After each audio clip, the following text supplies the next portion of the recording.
পৌষের শেষ মানেই বাঙালির ঘরে ঘরে পিঠেপুলি উৎসব। তা সে অল্প করেই হোক, এই মকর সংক্রান্তিতে আমাদের বাড়িতেও বানানো হয়েছিল পাটিসাপটা। পাটিসাপটা আমার বড় পছন্দের, এর জন্য প্রথমেই পাটিসাপটার পুরটাকে বানিয়ে নিয়েছি। ফ্রাইং প্যানে এক বাটি দুধ দিয়ে দুধটাকে আগে ভালো করে জাল দিয়ে নিয়েছি। দুধটা ফুটে গেলে এতে অ্যাড করে দিয়েছি নারকেল কোড়া। এবার ভালো করে ফুটিয়ে প্রথমে ছোট চামচে 2 চামচ চিনি আর পরে বেশ কিছুটা পাটালি গুড় দিয়ে ভালো করে সবটা মিশিয়ে নিয়েছি।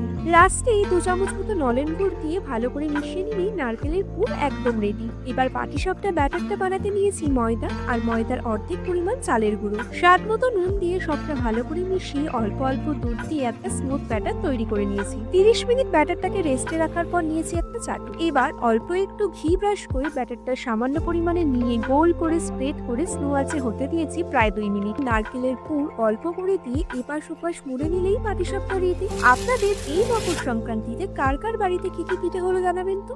এখন সাবস্ক্রাইব ফর মোর।